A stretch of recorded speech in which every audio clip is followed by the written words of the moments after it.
तो देखो हम बात कर रहे हैं डेटाबेस कैसे डिजाइन, डेटाबेस के साथ फ्रंट एंड कैसे कनेक्ट होगा। तो सबसे पहले फ्रंट एंड बनाने के लिए HTML, CSS और jQuery, ठीक है। इसके बाद एक हम ASP.NET यूज़ करते हैं, तो हम ASP.NET यूज़ करेंगे, ठीक है, यहाँ पे।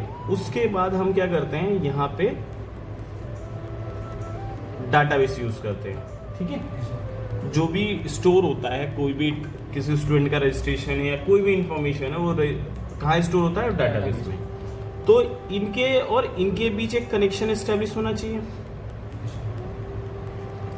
भाई। यहाँ से अगर कोई हमें रॉ मटेरियल लेना है यहाँ तक के लिए, तो हमें कनेक्शन चाहिए। सेम यहाँ भी पड़ता है जरूरत, लेकिन ये दोनों .NET अपने आप ही कमांड कर लेता है, ठीक है। यहाँ से यहाँ डाटा ले जाने के लिए हमें कनेक्शन लिखना पड़ेगा। तो हम बात करेंगे ASP.NET से और डाटाबेस के बीच कनेक्शन कैसे एस्टेब्लिश करेंगे, ठीक है। तो किसी भी कनेक्शन स्ट्रिंग में 4 चीजें होती हैं, हमेशा ध्यान रखना। कनेक्शन स्ट्रिंग में 4 चीजें होती हैं। नंबर 1 भाई, सबसे पहले वो जहां हमसे हमें डाटा लाना है उसका पाथ क्या है, वो कहाँ पे है। तो उसके लिए आपको IP, ठीक है, या सर्वर एड्रेस हमें चाहिए पहले, ठीक है। ये हो सकता है कि सिर्फ IP हो सकता है कि IP के साथ पोर्ट नंबर हो, ठीक है। उसके बाद दूसरी जो हमें इंफॉर्मेशन चाहिए होती है, वो चाहिए होती है डाटाबेस, किस डाटाबेस में हमें निकालना है डाटा। तीसरा यूजर ID और चौथा पासवर्ड। ये 4 इंफॉर्मेशन हमें चाहिए ही चाहिए, तभी हम कनेक्शन एस्टेब्लिश कर सकते हैं, ठीक है। पहली ये 4 चीजें हम यहाँ एस्टेब्लिश कर लेते हैं, ठीक। ये 4 चीजें हम भेजेंगे तो ये हमें इंफॉर्मेशन निकालने के लिए देगा। अब इंफॉर्मेशन हमें क्या लेनी है, समझ गए। अभी तो हमने केवल यहाँ से यहाँ कनेक्शन स्ट्रिंग कर लिया, हमने यहाँ पे बना लिया कि भाई यहाँ से यहाँ हमें डाटा दे सकता है, लेकिन डाटा हमें देगा क्या। तो उसके लिए हमारे पास 2 मेथड होते हैं, या तो हम चलाएं यहाँ पे सिंपल क्वेरी, ठीक है, या चलाएं हम स्टोर्ड प्रोसीजर, ठीक। क्वेरी चलाएंगे तो सिंपल सेलेक्ट या इंसर्ट या अपडेट क्वेरी चलाएंगे, और स्टोर्ड प्रोसीजर में क्या होता है, बंच ऑफ क्वेरीज चला सकते हैं, यानी एक साथ हम बहुत सारे क्वेरी चला सकते हैं, ठीक है। हम एक भी क्वेरी चला सकते हैं और बहुत सारे चला सकते हैं, ठीक है। तो जो सेलेक्ट या इंसर्ट क्वेरी होती है वो सिंगल चलेगी। अगर हमें कहीं पे बहुत सारा डाटा स्टोर करना है या बहुत सारा डाटा लेके आना, मान लो हमें 3-4 टेबल से डाटा लेके आना है, तो अगर हम सिंपल क्वेरी चलाएंगे तो हमें एक ही टेबल से डाटा आएगा। स्टोर्ड पोजीशन में हमें 3-4 टेबल से डाटा एक साथ आ सकता है। बात क्लियर हुई नहीं हुई? इतनी बात समझ में आएगी नहीं आई? अब हम जनरली पता है कि स्टोर्ड प्रोसीजर यूज करते हैं। हम जब भी डाटाबेस से कोई डाटा मंगाएंगे तो हम स्टोर्ड प्रोसीजर यूज करेंगे। स्टोर प्रोसीजर का परिणाम कैसा बनता है, एक बार वो बता देता हूं। देखो सिंपल स्टेट प्रोसीजर का क्या होता है, क्रिएट प्रोसीजर, ठीक है। प्रोसीजर का नेम मान लो हमने डैशबोर्ड के लिए बनाया, तो हमने डैशबोर्ड लिख दिया, ठीक है। अब उसके साथ इनपुट पैरामीटर, यानी जो हमें देना है ताकि उसके बिहाफ पे डाटा लाए, तो हम यहाँ पे कितने भी इनपुट पैरामीटर ले सकते हैं, जैसे @user ID, ठीक है, ठीक है। वेरिएबल बनाएंगे और साथ में उसको लिखेंगे जो भी उसका डाटा टाइप है, ठीक है। अब हमने इतना लिखा तो ये मैंडेटरी हो गया कि भाई यूजर आईडी आपको पास करना पड़ेगा, वरना स्टोर प्रोसीजर चलेगा नहीं। तो आप यहाँ क्या करते हो, नल लिख देते हो।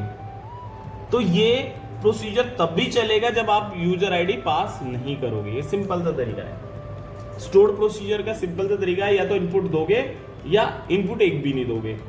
अगर यहाँ इनपुट नहीं दिया तो तुम्हें फ्रंट एंड से पैरामीटर डालने की जरूरत नहीं है। लेकिन अगर तुमने दिया है और नहीं दिया और मैंडेटरी हो गई, तो वो आपसे मांगे क्वेरीज नहीं करने देगा। लेकिन अगर आपने इक्वल न लिख दिया तो ऑप्शनल हो गया, दोगे तो काम करेगा, नहीं दोगे तो भी चलेगा, पर वो वैसा रिजल्ट नहीं देगा जैसे चाह रहे हो, ठीक। अब यहाँ पे हमने लिख दिया, यहाँ पे एज बिगिन, ये इसका स्टार्टिंग ब्रैकेट होता है एक तरह से। फिर लिखा सेलेक्ट स्ट्रिंग फ्रॉम जो भी आपके टेबल का नाम, मान लीजिए हमारा टेबल का नाम TVL यूजर है, ठीक है, where user ID equal to @यूजर ID। अब यहाँ ध्यान देने वाली है कि अच्छा ये हमने क्वेरी लिख दी, अब यहाँ पे हमने एंड लिख दिया, हमारा एक स्टोर प्रोसीजर बन गया नॉर्मली।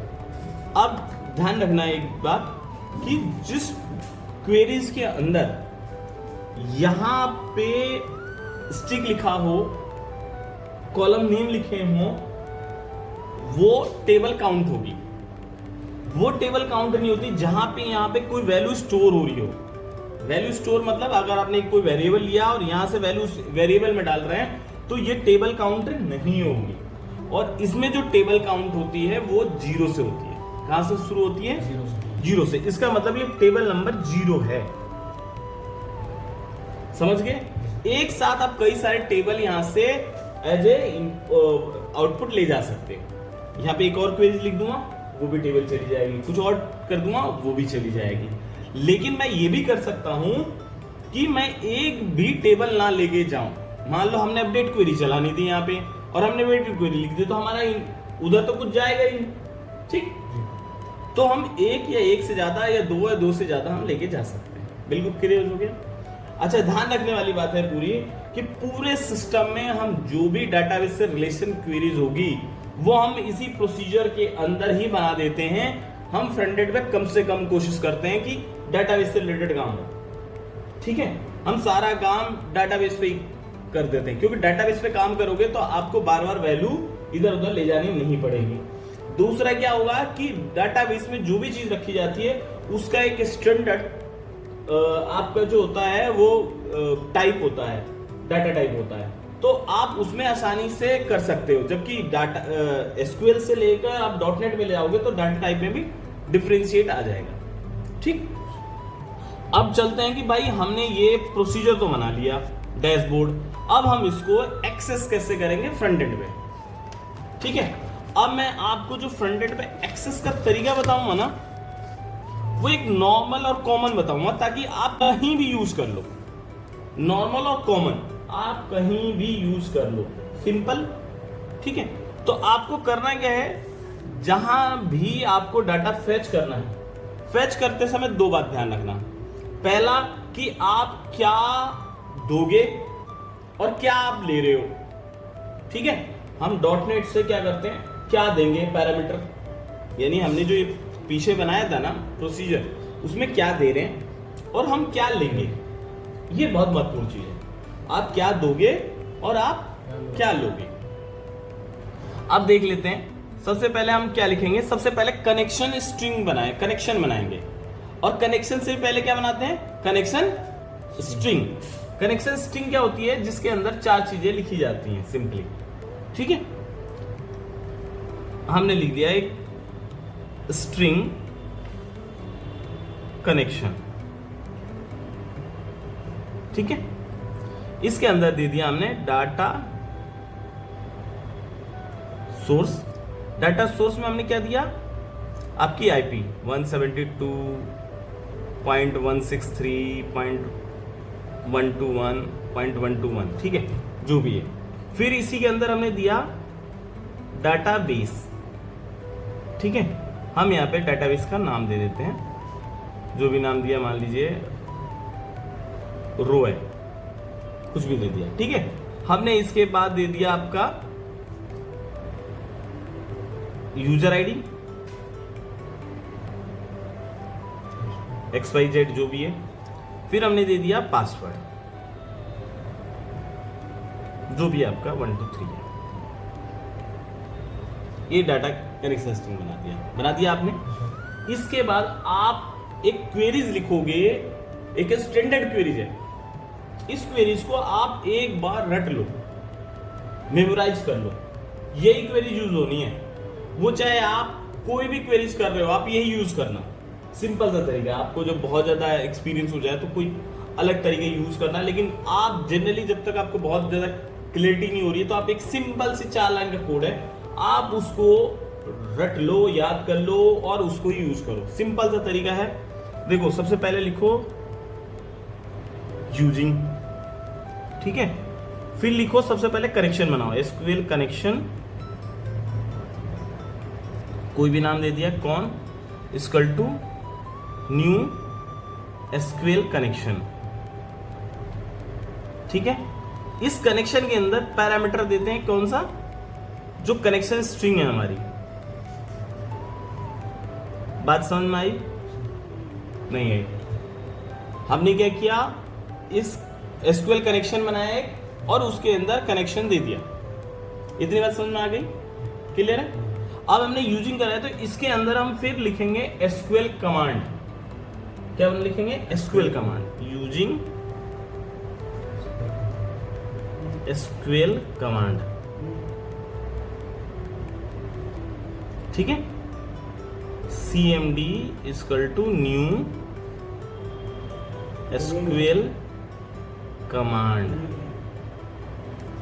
और यहां पे ये जो कनेक्शन बनाया था वो देते हैं। पहले हम, ये स्ट्रिंग था हमारा, इसको हमने कनेक्शन बनाया, कनेक्शन को फिर कमांड के अंदर दे दिया। कमांड के अंदर दो पैरामीटर देते हैं जनरली, ठीक है, या आप अलग से भी दे सकते हो, ठीक है, नहीं तो आप इसके साथ ही दे सकते हो। वो क्या है, यहीं पे एक की जगह दो दे दो पैरामीटर, कनेक्शन दे दिया। यहाँ पे आप कर सकते हो, प्रोसीजर का नाम भी दे सकते हो, जैसे आपने क्या लिखा था, प्रोसीजर डैशबोर्ड, और साथ में आपने कनेक्शन लिख दिया। ठीक है, तो आपने इसमें वो भी दे दिया और कनेक्शन भी दे दिया। ठीक, अब बताते हो आप कि भाई जो ये आपने लिखा है ना स्टोर्ड प्रोसीजर ने, ये है क्या, ये क्वेरीज है या स्टोर्ड प्रोसीजर, ये आपको बताना पड़ता है। तो आप कैसे बताओगे, उसके लिए लिखोगे cmd ये dot command type equal to command type dot stored procedure. समझ गए मेरी बात? आपने ये पूरा दे दिया, क्लियर हो गया? यहां तक कोई कंफ्यूजन है? नहीं? क्या किया हमने, सबसे पहले कनेक्शन स्ट्रिंग बना दिया। कनेक्शन स्ट्रिंग बनाने के बाद हम एसक्यूएल कनेक्शन बनाते हैं, भाई एस्टेब्लिश करेंगे ना, तो उसके लिए हम एसक्यूएल कनेक्शन बनाएंगे। बना दिया, उसमें हमने कनेक्शन स्ट्रिंग को पास कर दिया। फिर हम एक कमांड लिखते हैं, कमांड में हम क्या करते हैं कि भाई क्या एग्जीक्यूट होना है, क्या रन होना है। ये तो हो गया कि भाई लॉक खुल गया वो डाटाबेस का, लेकिन लेके क्या होगे, उसके लिए हमने क्या किया, स्टोर्ड प्रोसीजर यहाँ पे डाल दिया। स्टोर्ड प्रोसीजर कहां से डाला, जो हमने ये डाटाबेस में बना रखा है, हमने वही यहाँ पे डैशबोर्ड डाल दिया। क्लियर हो गया? यहां तक कोई कंफ्यूजन है? नहीं। अब हमने ये बता दिया कि ये जो हमने यहाँ पे कमांड लिखी है, ये किस टाइप कमांड है, क्वेरीज है या स्टोर्ड प्रोसीजर है, ये बताना पड़ेगा ना, तभी तो उसको समझ में आएगा। ठीक है, अब इसके बाद क्या करेंगे कि अगर हमने इनपुट लिया है, हम यूजर आईडी पास कर रहे हैं ना, तो अब हम इनपुट की बात करेंगे, तो इनपुट लिखेंगे cmd डॉट पैरामीटर। क्या लिखेंगे? Parameter dot add with value. Value यानी हम पैरामीटर में दो चीज पास कर रहे हैं। एक भाई क्या था इसका, यूजर आईडी, तो हम यहां पे @यूजर आईडी, और साथ में हम पास कर रहे हैं ये, यानी हमने पैरामीटर पास किया, जो पैरामीटर में वैल्यू जानी है और उसकी वैल्यू क्या है। ठीक है, क्लियर हो गया? यहां तक बिल्कुल क्लियर नहीं है। अब 1 2 3 4 जितने पैरामीटर हो अब उतने पास कर लेना, बिल्कुल सिंपल तरीका है। ठीक है, अब यहां से तुम्हारी किसी भी टाइप की हो, तुम्हारा वैल्यू रिटर्न हो रहा हो डाटाबेस से, जो प्रोसीजर लिखा है उसमें वैल्यू रिटर्न हो रहा हो, एक टेबल रिटर्न हो रही हो, 2 टेबल रिटर्न हो रही हो, 3 टेबल रिटर्न हो रही हो, 4 टेबल रिटर्न हो रही है, उससे तुम्हें कोई भी फर्क नहीं पड़ना चाहिए जो मैं कमांड लिख रहा हूं। ठीक है, अब आप यहां क्या लिखोगे, एसक्यूएल डाटा एडेप्टर। ठीक है, SDD equal to new SQL data adapter, ठीक है, और इसमें पास कर देंगे CMD कमांड, ठीक है, क्लियर हो गया, यहां तक कोई दिक्कत। अब हम लेंगे एक data set, DS equal to new data set. अब हमने डाटा सेट क्यों लिया ये समझ लो। पहले हमने डाटा सेट इसलिए लिया है, टेबल की बजाय हम कई सारे टेबल ले सकते हैं, क्लियर समझ में आई। हम नॉर्मल एक टेबल लेना होता तो हम डाटा टेबल लेते, हमने डाटा सेट क्या लिया है कि हम एक से ज्यादा डाटा सेट ले सकते हैं। बात समझ में आई कि नहीं आई, क्लियर है। एक से ज्यादा टेबल ले सकते हैं, नहीं ले सकते, ले सकते हैं, ठीक है। अब हम क्या करेंगे, sd.fill, ठीक है, sd.fill लिखते हैं,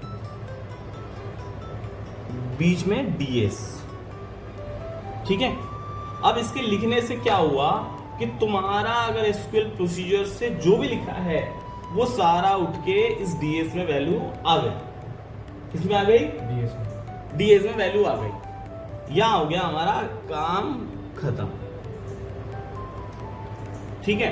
अब हम ds से अपनी वैल्यू कहां लेके जानी है वो हम बात करेंगे। अभी क्या हुआ, अभी जितना डाटा था वो आपके डाटाबेस में था, वहां से डाटाबेस से एक रेप्लिका आके ds में आके सेव हो गई, जो आपने क्वेरीज लिखी थी उसके हिसाब से, ठीक। क्लियर समझ में आएगी नहीं है। क्या हुआ, डाटाबेस से जितनी वैल्यू तुमने मांगी थी वो सारा आके ds में स्टोर हो गई। अब ds में क्या हुआ, डाटा सेट है, क्या है, डाटा सेट। डाटा सेट का मतलब समझते हो क्या हुआ। अब डाटा सेट समझो एक बार, इसके बाद की क्वेरीज हम आगे लिखेंगे, उससे पहले हम डाटा सेट समझ लेते हैं। डाटा सेट क्या हुआ, देखो टेबल क्या होता है, एक सेट ऑफ रो और कॉलम का सेट होता है। भाई ये क्या है, टेबल है, टेबल समझ में आएगी नहीं, एक टेबल होता है। अब ऐसे ही 2-3 टेबल बन जाएं तो ये कहलाएगा डाटा सेट, ठीक, समझ में आएगी नहीं बात। पहले क्या था, ये 0 नंबर का रो है, ये 0 नंबर का कॉलम है, ये 1 नंबर का रो है, ये 1 नंबर का कॉलम है, ठीक।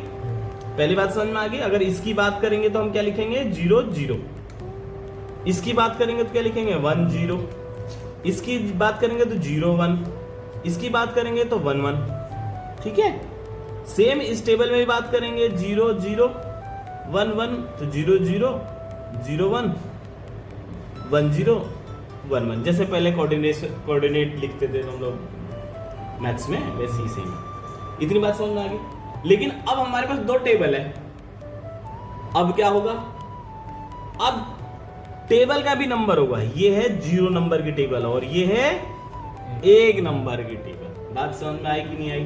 तो अब हमें इससे वैल्यू निकालने के लिए क्या करना पड़ेगा, अगर कोई एक वैल्यू, मान लो इस वैल्यू को निकालना है तो हम क्या लिखेंगे, ds डॉट टेबल 0, ठीक है, डॉट रो 0, फिर कॉलम 0 डॉट टू स्ट्रिंग या जो भी आपको डाटा टाइप है उसके हिसाब से। यानी अब हमने इससे ये वाली वैल्यू निकाली है, ठीक है। यहीं अगर इसकी वैल्यू निकालनी हो, मान लो 2 टेबल आ रही है हमारी, तो हम क्या करते हैं, ds dot table 1 row 0 0 dot to string. इतनी बात समझ में आएगी नहीं आई, आगे क्लियर हो गया, ठीक है। ये हम वैल्यू को ऐसे निकालते हैं, ठीक, क्लियर। यहां तक कोई कंफ्यूजन, ये बात समझ में आ गई। अब हम डॉट नेट में जो काम करते हैं, हम बनाते हैं मॉडल। हम क्या बनाते हैं, मॉडल, क्योंकि डॉट नेट में जो काम है वो मॉडल का है। अब हमें यहां से जो डाटा लेके जाना होता है वो मॉडल में लेके जाना होता है। मान लो तुमने कोई मॉडल बनाया, ठीक है, मान लेते हैं जिसमें तुम्हें दो वैल्यू दिखाने थे डैशबोर्ड पे कि भाई यूजर की संख्या कितनी है और या यूजर का पैकेज कितने का और बीबी कितने की है। ठीक है, मान लेते हैं इसमें पैकेज लिखा हुआ है और इसमें बीबी लिखी हुई है। ठीक है, तो हम क्या करते हैं, पहले उस मॉडल को कॉल करते हैं। कॉल कैसे करते हो किसी मॉडल को?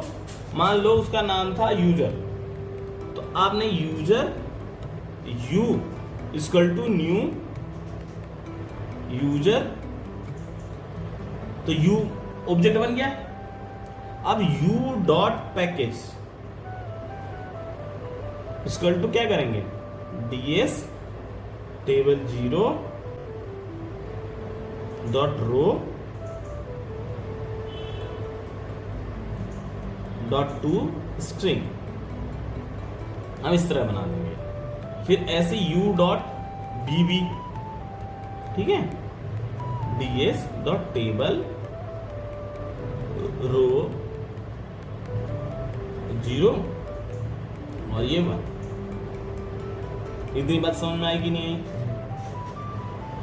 ये बराबर ये थी जब हमें सिंगल वैल्यू लेनी है। क्या लेनी है?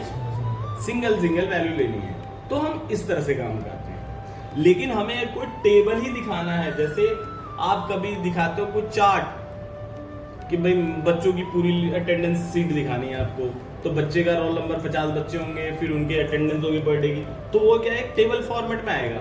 अब उस टेबल को दिखाने के लिए हम क्या बनाते हैं, लिस्ट। जैसे मैं एक बना के दिखाता हूं,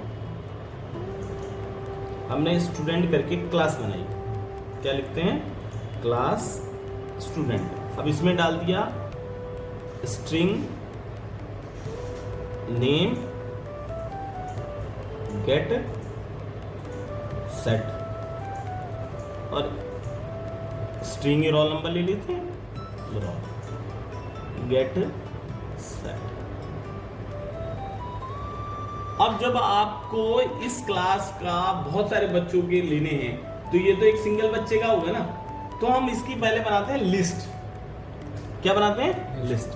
अब लिस्ट कैसे बनाते हैं, क्लास स्टूडेंट लिस्ट, ठीक है, और इसको बनाते हैं ऐसे, लिस्ट स्टूडेंट, समझ गए, ये वाला स्टूडेंट एल स्टूडेंट हमने एक वेरिएबल बना दिया और यहां लिख दिया गेट सेट। बात समझ में आएगी नहीं यहां तक? भाई एक क्लास के अंदर बच्चे का नाम रोल नंबर, एक स्टूडेंट बनाया हमने क्लास, उसमें नेम और रोल नंबर है। अब हमें पूरी क्लास का लेना है, तो हमने उसकी एक लिस्ट इस तरह की बना दी। अब इसमें हमें डाटा डालना है, तो कैसे डालेंगे?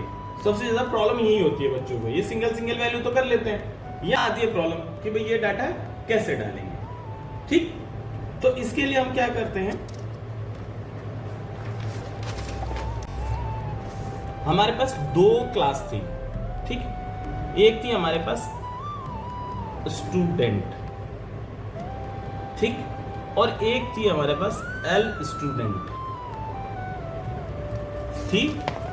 एल स्टूडेंट ही स्टूडेंट लिस्ट है, सॉरी, एक है हमारे पास स्टूडेंट लिस्ट, दो है, दोनों का ऑब्जेक्ट बना लेंगे। इसका st बना लिया इक्वल टू न्यू स्टूडेंट, और यहां पे इसका बना दिया sl न्यू स्टूडेंट, ठीक है।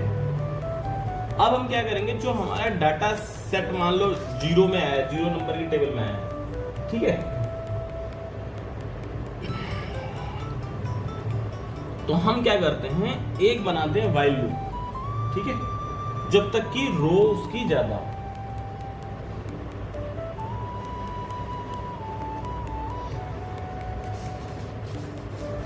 मान लो हमने ये जो टेबल थी ds डॉट टेबल,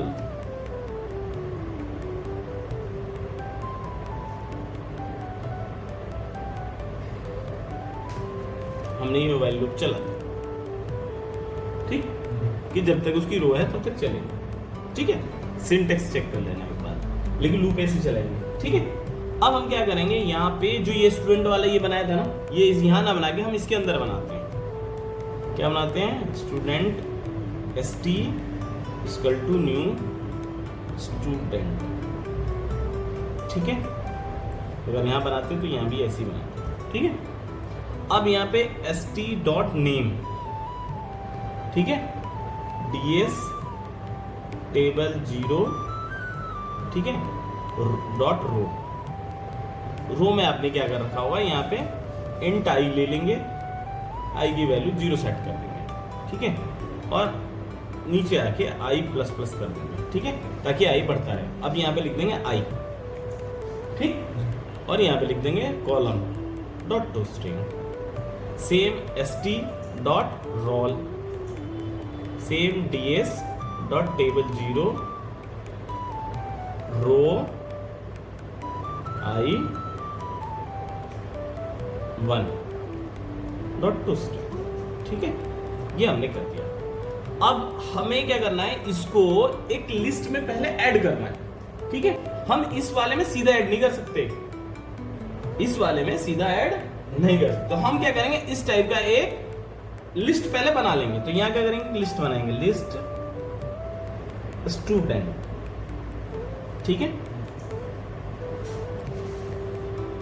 stl कर लेते हैं इस बार। ठीक है, और न्यू लिस्ट स्टूडेंट। ठीक है, ये हमने बना दिया। अब हम यहाँ क्या करेंगे, ये जो stl है डॉट एड, और इसमें st डाल देंगे। ठीक है, क्लियर है यहां तक।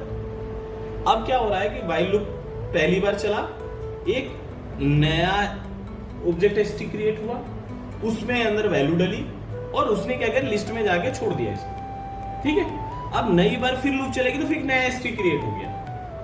ये प्रोसेस चलता रहेगा जब तक इस टेबल में वैल्यू है।